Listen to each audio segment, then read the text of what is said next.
오늘 말씀 함께 나누도록 하겠습니다. 여러분들, 저는 고등학교를 졸업하자마자 운전면허 시험을 봐서 면허를 땄습니다. 운전하는 게 얼마나 저희 아버지가 운전하시는 모습이 얼마나 좋았는지 나도 그냥 빨리 나이만 되면 바로 면허 따야지 해서 면허 시험 봤습니다. 그때는 지금과 달라서 필기 시험, 코스 시험, 주행 시험 이렇게 있었습니다.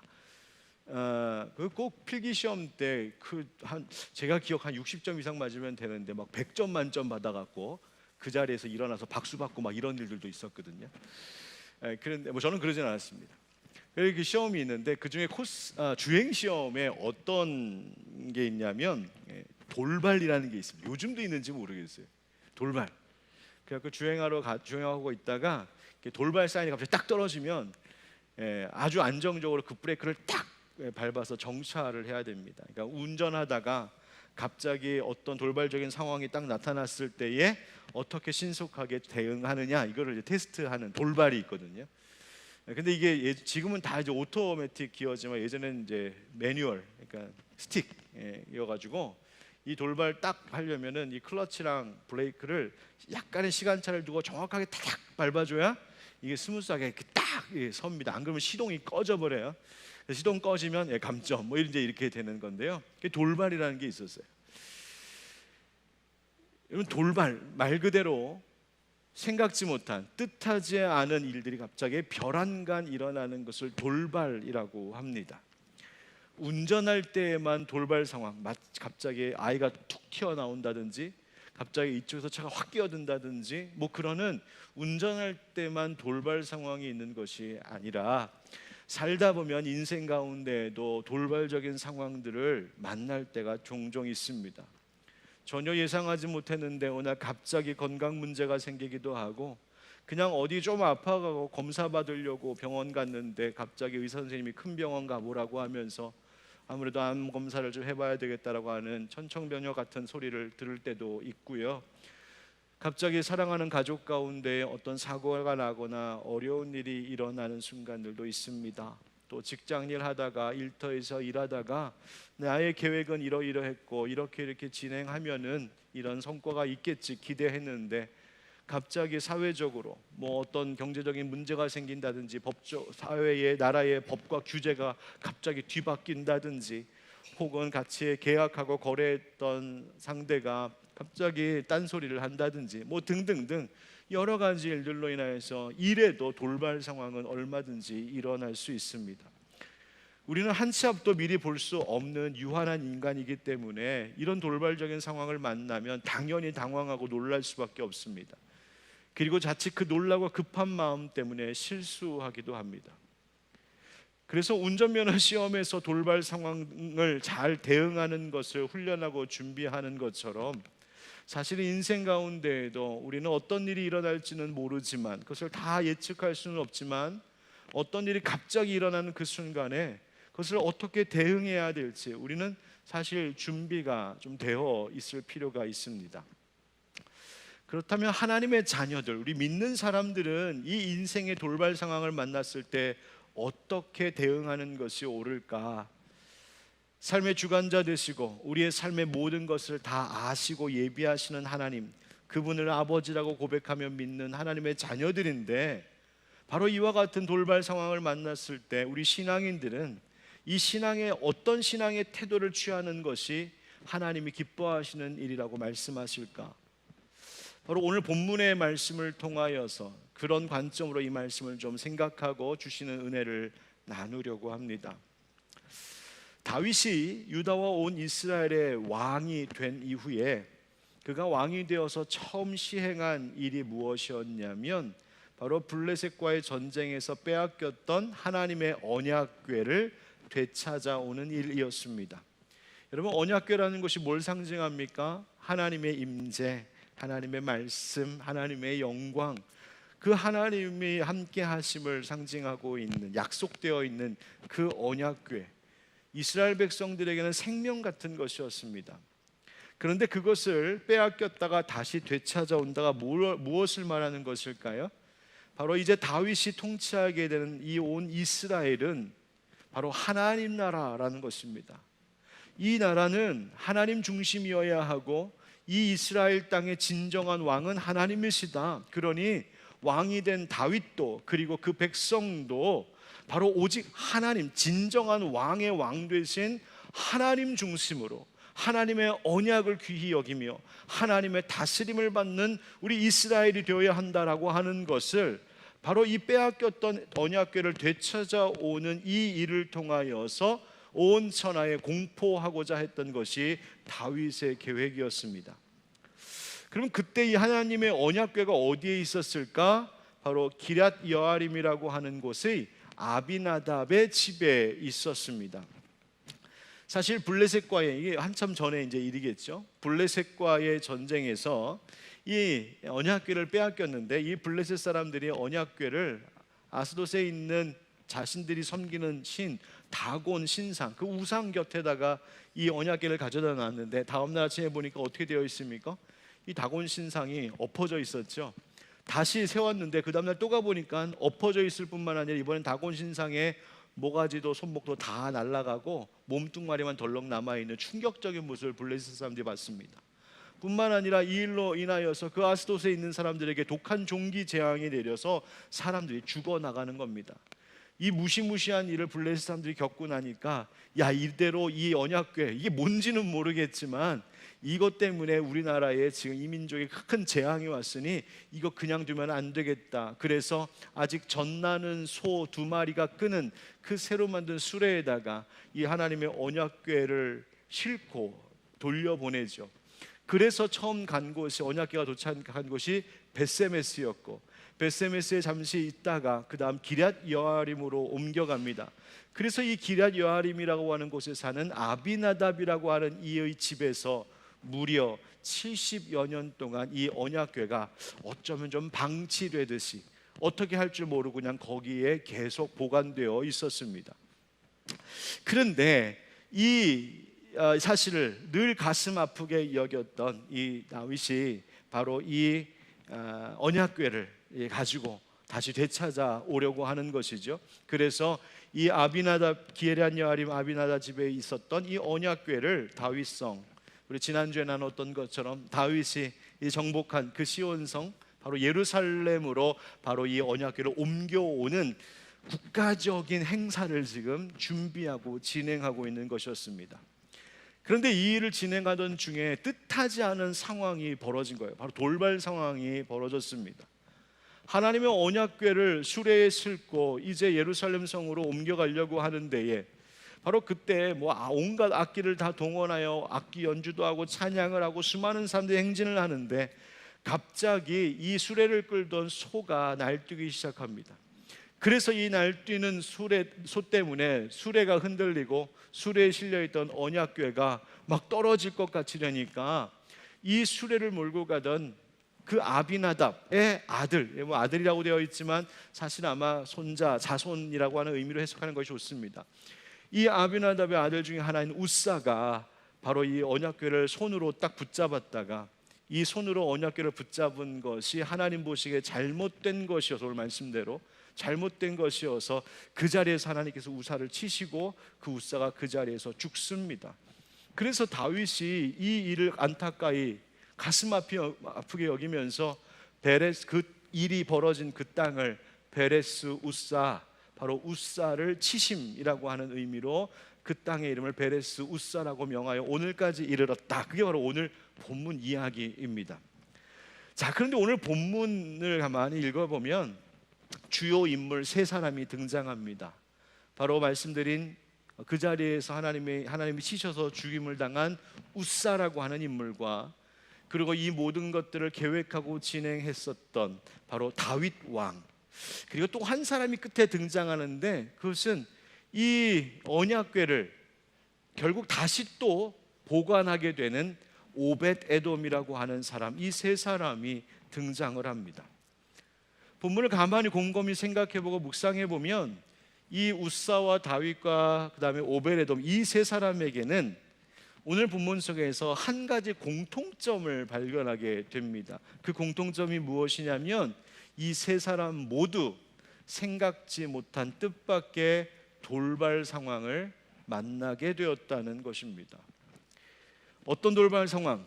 우사는 갑자기 잘 가다가 소가 날뛰어서 언약궤가 떨어질 것 같은 그 위기의 순간, 바로 그 돌발적인 상황을 만났다는 점. 다윗은 자기가 많은 사람들하고 계획했던 이 엄청난 행사, 이 모든 일이 갑자기 큰 사고로 이것이 완전히 중단되는 돌발적인 상황. 오베데돔은 그 행사에 어쩌면 구경하러 갔을지 모르고, 어쩌면 이야기만 듣고 있었을지 모를 그 사람, 생각지도 못했는데 갑자기 자기의 집에 그 무시무시한 언약궤를 보관해야 되는, 받아들여야 되는 돌발 상황을 만나게 됩니다.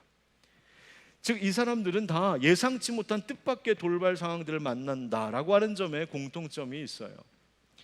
그런데 이 세 사람, 그러면 각각 내용은 조금씩 다르지만 생각지 않은 뜻밖의 이 일들을 당하였을 때에 이 세 사람의 반응과 태도가, 즉 대응을 어떻게 했을까, 바로 이것을 오늘 말씀 속에서 한번 주목하면서 함께 하나님 교훈을 나누려고 하는 겁니다. 먼저 누구를 생각하려고 하냐면 다윗부터 한번 좀 생각하려고 하는데요. 다윗이 보십시오. 다윗이 이 언약궤를 옮겨오는 일을 위하여서 진짜 많은 준비를 합니다. 1절 말씀에 보면 뭐라고 되어 있냐면 1절에 보십시오. 6장 1절, 다윗이 이스라엘에서 뽑은 무리 몇 명? 3만 명을 다시 모으고, 이렇게 돼서 무리 3만 명, 한두 1, 2천도 아니고 3만 명의 사람들을 이 일에 동원합니다. 이 원어를 보면 어떻게 표현되어 있냐면 1000명씩 30무리 이렇게 되어 있습니다. 1000명씩 30개의 무리.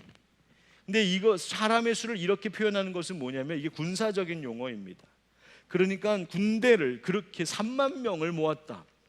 심지어 1절에 다시 모았다라고 하는 말을 보면 어떤 사람들을 다시 모았다고 하면 바로 이 블레셋과의 전쟁 경험이 있었던 그런 군사들을 3만이나 모았습니다. 왜? 혹시 이 일을 진행하다가 또다시 블레셋과의 충돌이 있을 것을 대비하여서 이 일을 했습니다. 그리고 그 일에 이스라엘을 대표하는 사람들도 함께 했습니다.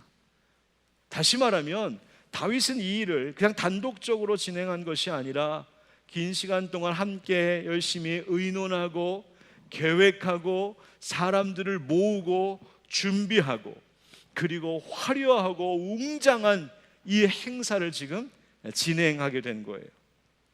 2절에 보니까 다윗이 일어나 자기와 함께 있는 모든 사람과 더불어 바알레 유다로 가서 거기서 하나님의 궤를 메어 오려 하니, 그래서 바알레 유다라는 말이 나오죠. 아까 사실은 이 언약궤가 어디 있었다고 말씀드렸었나요?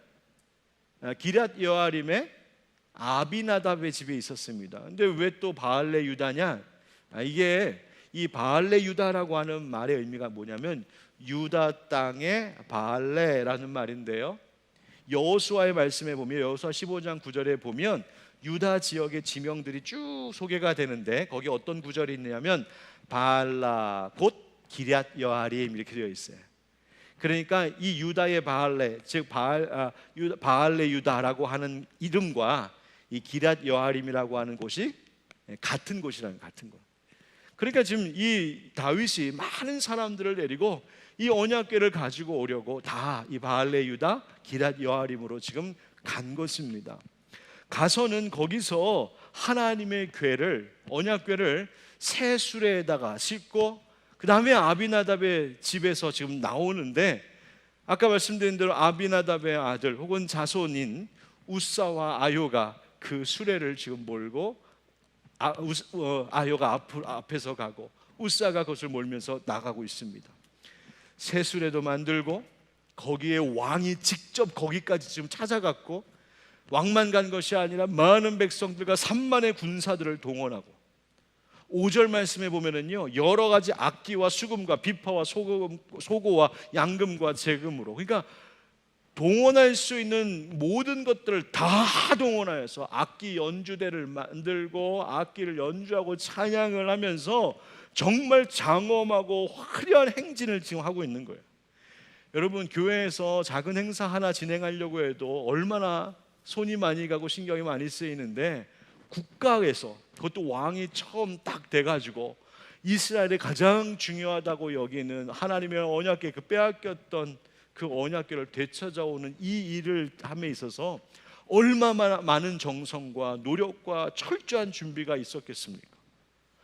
그런데 정작 그 행사 당일날 이 일을 진행하다가 우사가 죽는 일이 벌어집니다.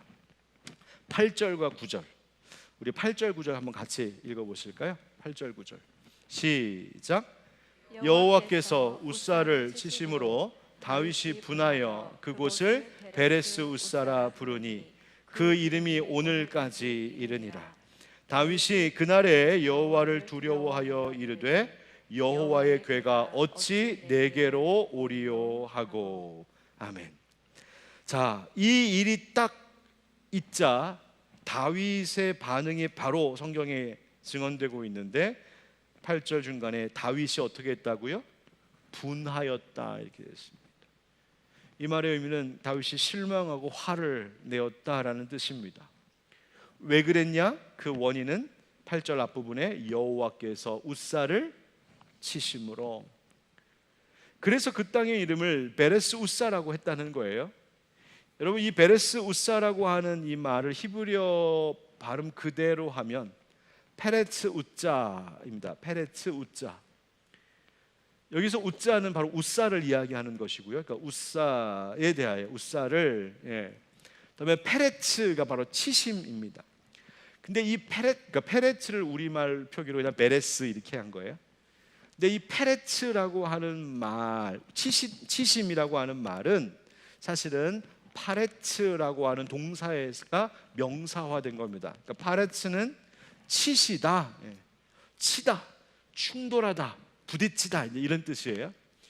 그 말이 이제 페레츠로 명사로 바뀐 겁니다.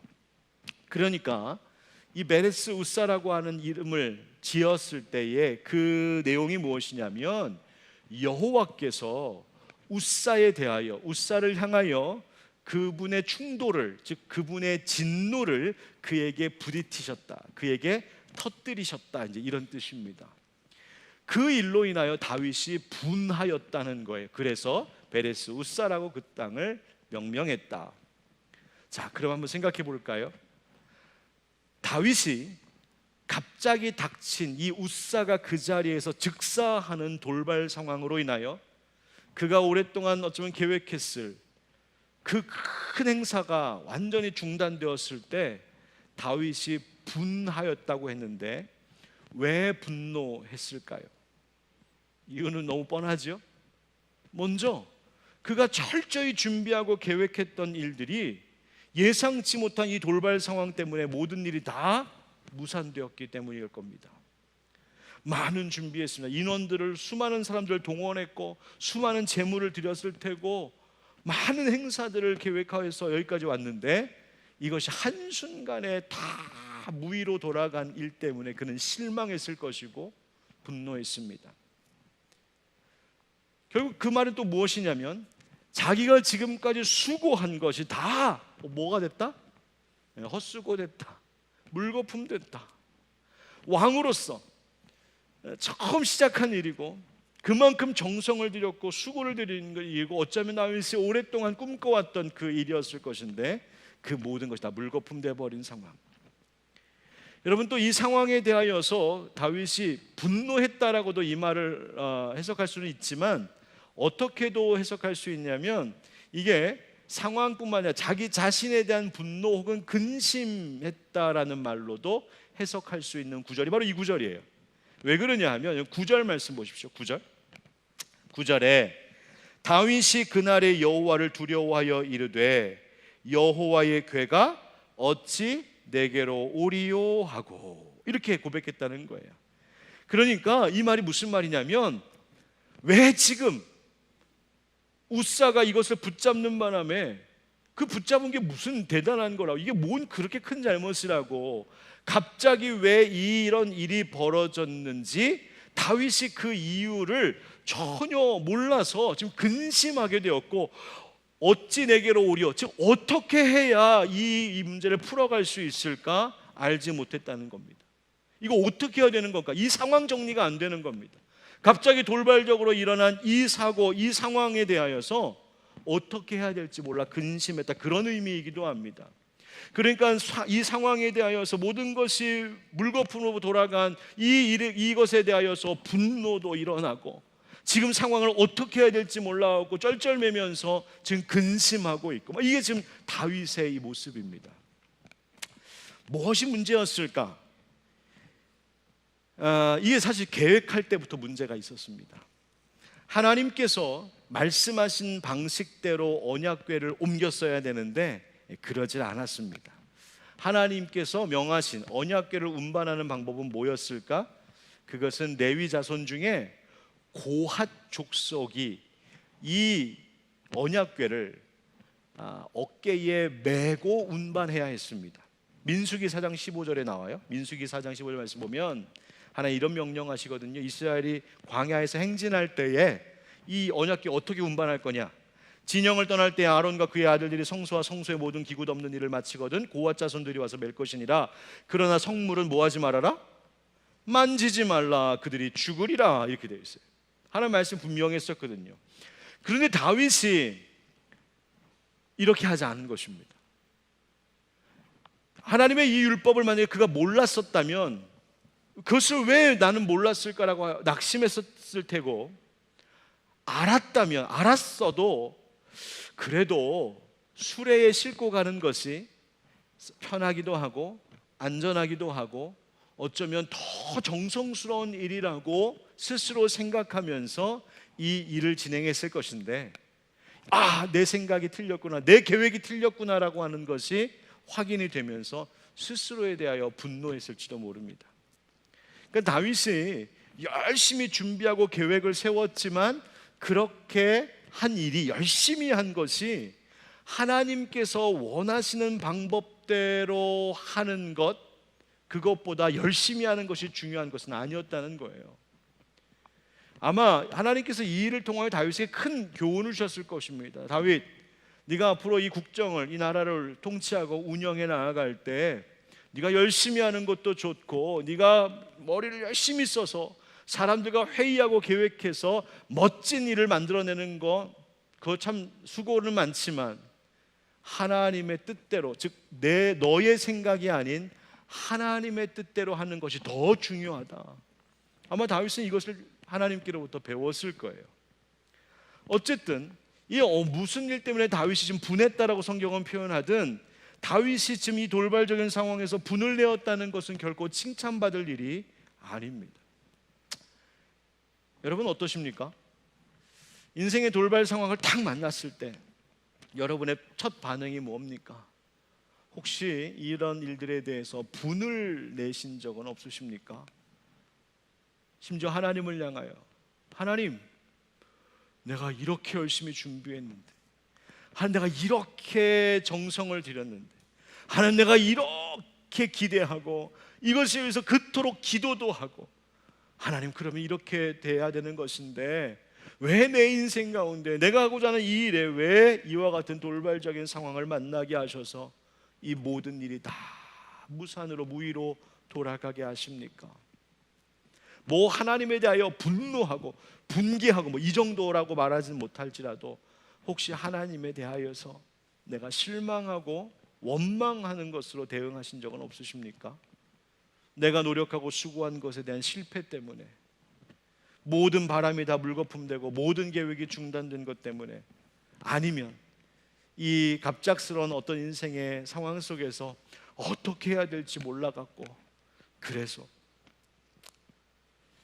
여러분, 오늘 말씀에서 한 가지 분명한 것은 이 뜻밖의 어려운 상황을 갑자기 만났을 때 하나님을 향하여서 내가 분을 내고 원망하는 것이든, 아니면 하나님께서 다스리시는 모든 현재의 이 상황과 형편에 대해서 내가 지금 실망하고 낙심하며 분을 내는 것이든, 내가 이 돌발 상황 앞에서 분을 내는 것은 결코 하나님께서 기뻐하실 일은 아니고 그 일을 통하여서 이 분을 낸다고 해서 지금 이 상황이 정리되거나 갑자기 좋아지도록 회복되는 것은 아니라는 사실입니다.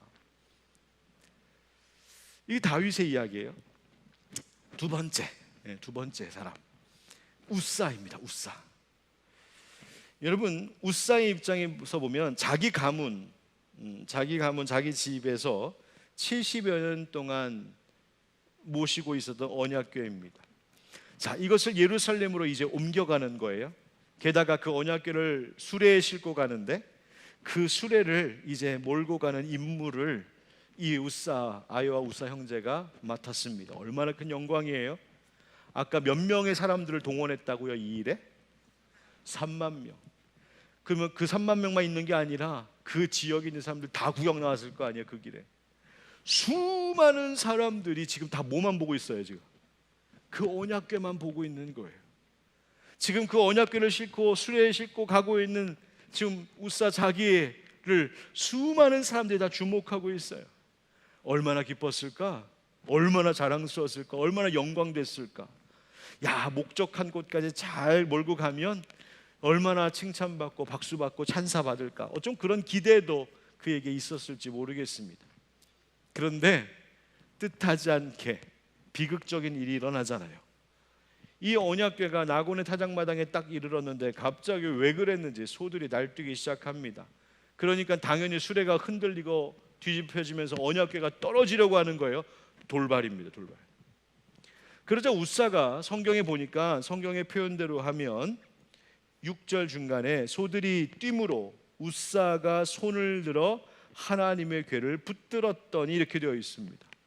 언약궤를 붙든 우사 그 자리에서 죽었어요. 여러분, 그냥 상식적으로 일반적으로 보면 여러분 별 문제 될 것 아닙니다. 오히려 야, 그 귀중한 언약궤 떨어져서 망가지지 않게 붙잡은 거 잘했다. 야, 너 순발력 대단하구나.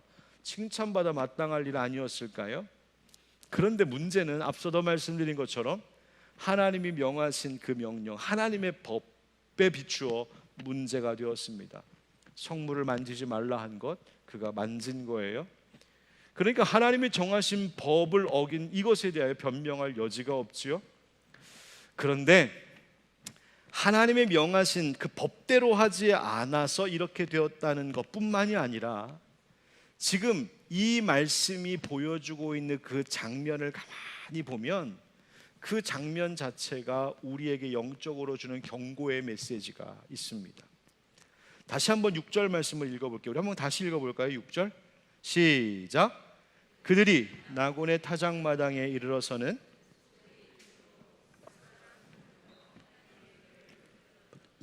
소들이 뛰었습니다. 소들이 이 수레를 막 흔들어서 궤를 떨어뜨릴 상황이 되었다고도 볼 수 있고, 또 어떤 이들은 어떻게 번역하냐면 소들이 갑자기 넘어져가지고 이런 상황이 벌어졌다라고 말하기도 해요. 자, 어떤 식으로 해석하든 지금 예상하지 못한 너무나 갑작스러운 사고가 벌어졌습니다. 뜻하지 않은 위급한 상황, 돌발 상황이에요. 이때 우사가 취한 행동을 성경이 아주 구체적으로 묘사하는데 우사가 손을 들어 하나님의 궤를 붙들었다 합니다. 여기서 손을 들어라고 하는 말이 히브리어로 이쉘라흐라고 하는 말인데 손을 들어 내뻗었다라는 말이에요. 갑작스러운 상황에 손을 뻗어서 딱 붙잡은 겁니다. 그런데 여기서 놓칠 수 없는 것 하나가 뭐냐면 우사라고 하는 이름의 의미입니다. 이 우사라고 하는 이름의 의미가 뭐냐면 힘, 고집, 강함 이런 뜻이에요. 즉 우사가 손을 들어 하나님의 궤를 붙들었더니 라고 하는 것을 이 히브리어 원문 어순에 따라 번역하면 이런 거예요. 와이실라흐, 손을 들어 잡아 붙들었다. 이게 붙들어 누르는 행위입니다. 눌렀다는 거예요. 눌렀다. 그런데 누가 우사가 즉 그 힘이, 그 고집이, 그 강함이 무엇을 엘 아론 아헬로임, 엘 아론이라고 하는 것은 바로 궤, 그 다음에 하엘로힘이라고 하는 하나님의 궤, 즉 손을 뻗어 눌렀다. 힘과 고집으로 하나님의 궤, 하나님의 뜻을. 여러분 어떤 의미인지 아시겠습니까? 이 매우 상징적인 장면이에요. 하나님의 교회, 하나님의 법, 하나님의 말씀, 하나님의 뜻, 그것을 한 인간이 자기의 힘으로, 자기의 고집으로, 자기의 의지로 그것을 움직이지 못하도록 꼼짝마 지금 누르고 있는 장면이에요. 즉 우사는 그 순간에 자기의 힘으로 하나님의 언약궤를 통제하려고 했다라고 하는 것이 이 그림, 이 장면이 우리에게 비추어 주고 있는 모습이에요. 여러분 잘 생각해 보세요. 통제를 받아야 되는 것은 하나님의 언약궤가 아니라 우사 그 인간 자신이었습니다.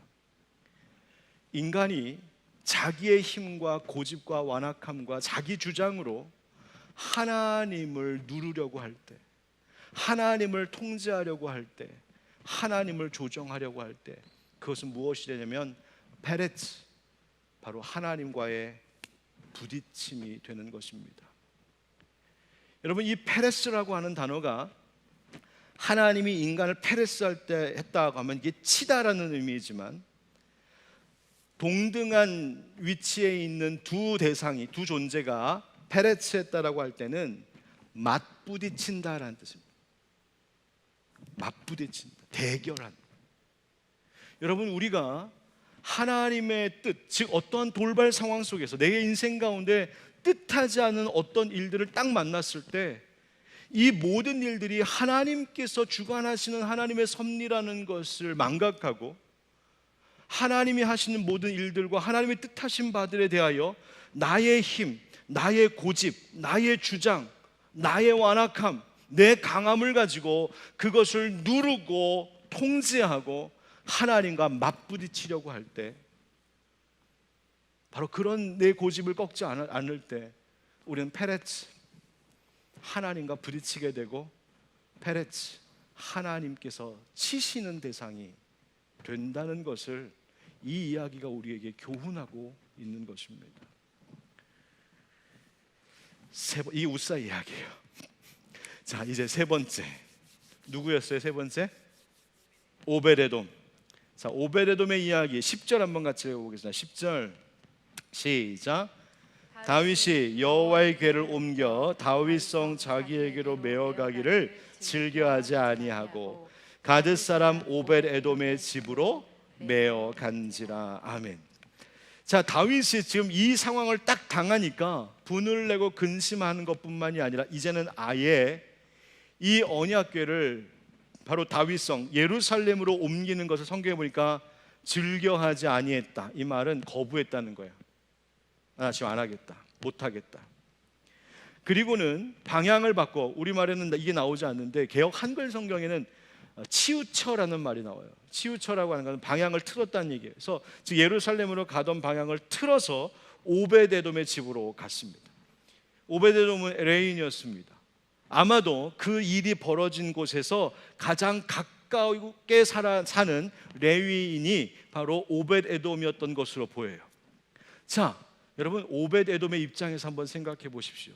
그날 큰 행사가 자기네 동네 앞에 지나간다는 것을 소문을 듣고는 얼마나 설레이며 기다렸을까요? 야, 다윗 왕도 보겠구나, 언약궤도 보겠구나, 수많은 군사들과 멋진 화려한 행차를 보겠구나, 막 기대하는 마음으로 구경 갔을 겁니다. 맞습니다. 말 그대로 구경 갔을 겁니다. 그런데 갑자기 벌어진 뭔 상황 때문에 갑자기 군사들이 막 몰려오고 그 다음에 막 그 다윗 왕의 신하들이 몰려오더니, 자네 레위인 맞지? 지금 국가적인 비상 상황입니다. 지금 이 모든 행사 다 중단되고 이거 다 끝나고 지금 급히 이 하나님의 언약궤를 네 집에다가 옮겨놔야겠다. 여러분 그 말 들으면 어떨 것 같아요? 얼마나 놀라겠어요. 아니 그냥 동네 옆집 사람도 어느 날 갑자기 소식도 없이 초인종 누르고 띵동하고 놀러 오면 사실 되게 어렵고 불편하고 힘든데, 하물며 하나님의 언약궤, 게다가 그 언약궤 잘못 만졌다가 죽었대 사람이. 우사가 그 자리에서 쳐서 치심을 당하여 죽었다는 이야기가 들려오는데 그 언약궤를 자기 집에. 그런데요, 이 오베데돔이 어쩔 수 없어서 그랬는지 아니면 기쁨으로 그랬는지는 알 수 없지만 그 언약궤를 자기의 집에 받아들이고 석 달 동안 자기 집에 그것을 잘 모시게 됩니다. 다시 말하면 오베데돔에게도 생각지 않은 예상치 못한 돌발의 상황이 닥쳤는데 자의든 타의든 그는 그것을 받아들인 자였다는 것이죠. 그리고 그것을 받아들였을 때 어떤 결과가 나타났을까? 11절 다 같이 시작. 여호와의 궤가 가드 사람 오벳에돔의 집에 석 달을 있었는데 여호와께서 오벳에돔과 그의 온 집에 복을 주시니라. 할렐루야, 아멘. 12절에는요 이게 소문이 나서, 이 복받은 게 소문이 나서 어떤 사람이 다윗 왕에게 아뢰어 이르되 여호와께서 하나님의 궤로 말미암아 오벳에돔의 집과 그의 모든 소유에 복을 주셨다 한지라. 아멘. 여러분, 다윗은 그 언약궤에 만져서 죽은 웃사 때문에 자기 예루살렘 성으로 가져오기를 즐겨하지 아니하고 거부하고 나는 이건 더 이상 못하겠다 하고 다 내려놨는데 그 언약궤를 받아들인 이 상황을 그저 수용한 이 오벳에돔에게 하나님의 복이 임했다. 여러분, 어떤 복 받았는지 아십니까? 오벳에돔이 복을 받는데 그 가정의 자손들의 큰 복을 받습니다. 역대상 26장 5절부터 8절의 말씀 보면 막 이렇게 나와요. 여섯째 암미엘과 일곱째 이스라엘과 여덟째 블레데이니 이는 하나님이 오벳에돔에게 복을 주셨습니다. 그 다음 쭉 보면 그들 조상의 가문을 다스리는 자의 큰 용사라. 또 그 다음 또 맨 뒤에 보면은 능력이 있는 자다. 또 맨 끝에 보니까 능력이 있어 그 직무를 잘하는 자이니 오벳에돔에게서 난 자가 62명이며 그러니까 그 자손들이 다 능력이 있어서 능력 있는 자, 능력이 있어 직무를 잘하는 자, 하나님께서 그 가문의 자자손손 복을 주셨다. 이게 성경이 지금 이야기하고 있는 거예요. 자신에게 찾아온 그 돌발적인 상황에 대하여서 그것이 두렵고 혹시 피하고 싶은 일이고 불편한 일이고 왜 내 인생 가운데 이런 일이 있어? 하나님 왜 내가 그렇게 수고했는데 수고한 것에 대한 결과가 아니라 이 모든 것이 다 무의로 돌아가고 물거품으로 돌아가는 왜 이 실패를 보게 하십니까? 하나님 왜 자꾸만 내 인생 가운데 불편한 일들이 걸리적거리게 생깁니까? 하나님 앞에 원망하고 분노하고 싶은 마음이 있으나 그건 내려놓고 이 모든 상황을 받아들일 때에 오히려 그것이 하나님께서 그 가정을 복 주시는 일이 되었다. 여러분, 오늘 이 이야기가 우리에게 주는 깨달음이 있지 않습니까? 여러분, 우리 인생 가운데서 내 뜻대로 되지 않는 것에 대해서 어떤 반응 보이시며 사십니까? 내가 원치 않은 일을 요구당할 때 여러분들은 어떤 반응을 보이십니까? 내가 바라던 대로 되지 않고 내가 생각지 않았던, 전혀 상관없었던, 내가 뜻하지 않았던 그 길로 치우쳐 방향이 틀어져서 어떤 일들이 진행될 때 여러분 그것에 대해서 어떻게 생각하십니까? 여러분 그거 감사하며 받아들이십니까? 아니면 근심하고 분노하십니까? 오늘 말씀 묵상하다 한 사람이 문득 떠올랐습니다. 바로 예수님 십자가 지시고 골고다 언덕 올라갈 때에 예수님과 함께 그 십자가를 지었던 한 사람, 누구? 구레네 시몬. 마가복음 15장 21절에 보면 이렇게 되어 있습니다. 그를 억지로 같이 가게 하여 예수의 십자가를 지우고. 이 구레네 사람 시몬이 예수님 십자가 지고 올라가시는 것 옆에서 구경하다가 예수님이 쓰러져 너무 무거워서 더 이상 지고 갈 수 없으니까 로마 군사가 가서 그 이 시몬 불러다가 억지로 그 십자가 대신 지게 했다는 것 아니에요? 그런데 그 억지로 그 일들을 수용하고 해낼 때에 놀랍게도 그것은 예수님과 함께 십자가를 지는 영광을 얻었고 그 이름은 영원히 기억되는 이름이 되었어요. 마무리하겠습니다. 여러분, 우리 인생에 돌발 상황들이 분명히 있습니다. 어려운 일들이 닥쳐올 때가 있습니다. 생각지 못한 일들을 만나게 됩니다. 가정에 그런 어려운 일들이 닥치기도 하고요. 자녀들에게 왜 이런 일들이 일어날까 바라지 않았던 일이 벌어지기도 하고요. 직장의 일도 그렇습니다. 재정적인 문제도 그럴 수 있습니다. 사람과의 관계도 그렇습니다. 때로는 교회에서 내가 원치 않는 어떤 책임과 봉사를 갑자기 맡기는 부담스러운 일로 나를 무겁게 할 때도 있습니다.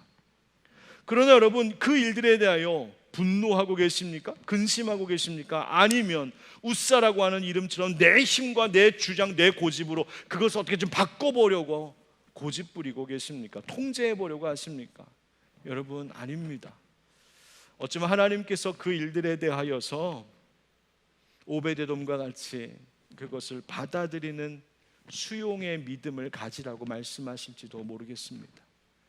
때로는 어려움이 십자가 같은 무거움으로 다가오기도 하고 두려움과 고통으로 다가오기도 합니다. 그래서 분노하게 되고 근심하게 되고 거부하고 싶고, 그러나 그러지 말고 여러분, 하나님께서 내 인생 가운데 허락하시는 이 모든 상황들에 대하여 넉넉히 수용할 수 있는 힘을 달라고 기도하시는 여러분, 우리가 되기를 주님의 이름으로 축복합니다. 왜 그렇습니까? 우리를 사랑하시는 하나님은 그 선하심과 인자하심이 영원하시기 때문입니다. 하나님께서 우리의 인생 가운데 계획하고 계신 일들은 지금은 내가 알 수 없지만 어쩌면 오벳에돔에게 복 주시려고 행하셨던 것과 같이 그렇게 우리를 복되게 하시려는 하나님의 계획일지 모르기 때문입니다. 여러분, 이 수용의 힘, 하나님이 하시는 그 일의 모든 결론은 내가 다 알 수 없지만 하나님이 내 인생 가운데 지금 행하고 오신 일에 대하여서 수용하는 힘을 성경은 다른 말로 뭐라고 말하냐면 온유함이라고 이야기합니다.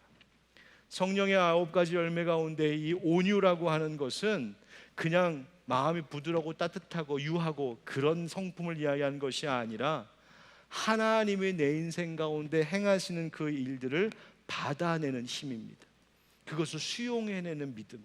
그래서 하나님께 대하여 나는 언제나 부드럽습니다 하는 것이 바로 이 온유함입니다. 디모데전서 6장 말씀 한번 같이 읽고 마치도록 하겠습니다. 6장 11절 12절 다 같이 시작. 오직 너 하나님의 사람아, 이것들을 피하고 의와 경건과 믿음과 사랑과 인내와 온유를 따르며 믿음의 선한 싸움을 싸우라. 영생을 취하라. 이를 위하여 네가 부르심을 받았고 많은 증인 앞에서 선한 증언을 하였도다. 아멘.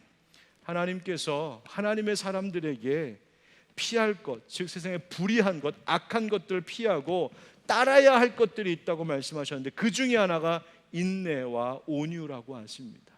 여러분, 우리에게 주어진 모든 상황, 우리 앞에 펼쳐진 돌발적인 어떤 일들, 내 뜻과 내 생각, 내 계획과 다른 것 같지만 그러나 그 모든 것들을 주관하시고 섭리하시는 하나님께 맡기고 그 삶의 모든 형편들을 내가 넉넉한 믿음으로 수용하고 받아들이는 힘을 키울 때 여러분, 하나님께서 그 수고를 감당하고 있는 우리에게 오베데돔의 집과 같이 복 주시는 은혜가 있게 될 줄 믿습니다. 아멘.